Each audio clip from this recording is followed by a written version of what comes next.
In the final decade before the dawn of the new millennium, Chancellor Tormax Lau sat upon the celestial throne, a king ruling over a nation in ruins. Nearly all of the Confederation's 400 worlds had been devastated by centuries of relentless warfare. Planets once teeming with life, human or otherwise, had become lifeless wastelands. Entire industries lay in ruins. Scientific knowledge had been lost. The population struggled to survive, often unable to secure even a loaf of bread. The Capellan military fared no better. A century ago, it boasted a peak strength of 129 Battletech regiments. Now, fewer than 60 remain, and nearly half of those are mercenary units with questionable loyalty. Factories capable of producing Battletechs have dwindled to a handful, drastically slowing the replacement and reconstruction of lost war machines. The Navy, too, continues to decline, crippled by the destruction of its capacity to manufacture Fuchida drives. It was a dark era of the Capellan Confederation, one among many. It is obvious to me that most despotic forms of social organization are suitable for inert men such as we rule today. Our peoples are satisfied with the static station life has given them. For them, even the most abstract, the most symbolic forms of freedom are enough. Just keep in mind that your job is to keep them blissfully ignorant at all times, happy without exciting their senses to the point where they actually start thinking for a change.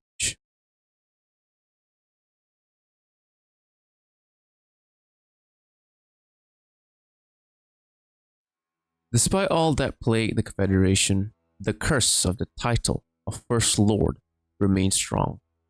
Tormax's son, Maximilian, had served for a time as commander of the House Guards, the Red Lancers.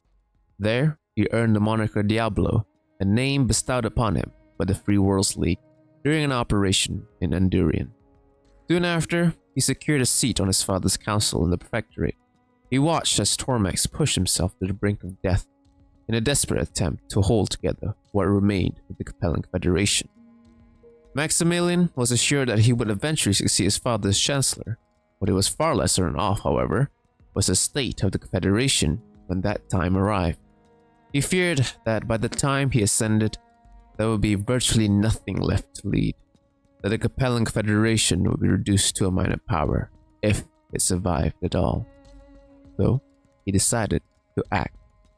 Maximilian began by secretly orchestrating a manufactured religious insurrection in the worlds bordering the Federated Suns.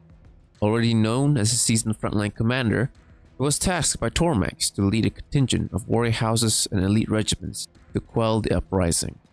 A move meant both to suppress a rebellion and to reassure the public that the Confederation could still defend itself. It was during this campaign that Maximilian began consolidating support for his eventual claim to power. Before departing, he delivered a rousing speech to his forces, setting expectations for the trials ahead. Soldiers of the Capellan Confederation had long sworn loyalty to the state and the Chancellor, but rarely did they see their leader at the front. Maximilian understood this and positioned himself as a Lao who would fight alongside his men as they fought for him. They also recognized the pragmatic needs and the underlying greed of soldiers. Appealing to both, he promised monetary rewards for high performers and land grants the most distinguished among them. With the stage set, Maximilian marched toward the Davian border. During the campaign, he worked to secure the loyalty of each unit. The regular forces were easy, simple bribes were often enough. The warrior houses, bound by deep faith and loyalty, posed a greater challenge. Through relentless debate and psychological maneuvering, Maximilian chipped away at their allegiance to his father, eventually breaking it. Upon arriving at the world where the rebellion was staged, Maximilian fought alongside his troops, honoring his promises with tangible rewards. In one notable instance, he persuaded the very insurgents he had secretly funded to surrender, convincing them of the futility of their cause. With both the rebellion and the supposed Davian threat neutralized, the campaign concluded in triumph. Maximilian's name echoed among the ranks. not merely as commander, but as a leader. The elites of the Capellan armed forces now firmly under his influence, Maximilian returned to Sion not as a celebrated general, but as a usurper. Tormax, blindsided by his son's betrayal, was powerless to resist. Maximilian ascended to the throne with the support of the Prefectorate, whose members he had also swayed. Tormax was placed under house arrest and never seen again. The demon sits upon the throne. Once seated upon the throne, the Capellan Confederation once again underwent a wave of reforms, particularly within the military. Maximilian spent the first few years of his rule cleaning up the chaos his ascension had caused, while also consolidating control of the government and armed forces. The regular military, the warrior houses, and the Prefectorate all looked to him, each pressing for reforms that served their own interests. The regular forces demanded a renewed offensive against the Davions and Marics. The warrior houses expected stricter military centralization. Meanwhile, the Prefectorate pushed for relaxation of prior authoritarian policies. Maximilian now found himself caught in a three-way power struggle, with the most significant friction between the regular military and the warrior houses. He began with the military. First, he disbanded the large aerospace fighter regiments, units most likely created by Ingrid Lau, and returned control of aerospace assets to individual regimental commanders. Next, he expanded the numbers of colonels in the armed forces for the first time in 500 years, dating back to the reign of his ancestor, Jasmine. From then on, each regiment would be led by a full colonel, rather than multiple regiments falling under a single commander. The rank of colonel was also elevated, granting authority over both military and civil matters within each officer's designated zone of responsibility.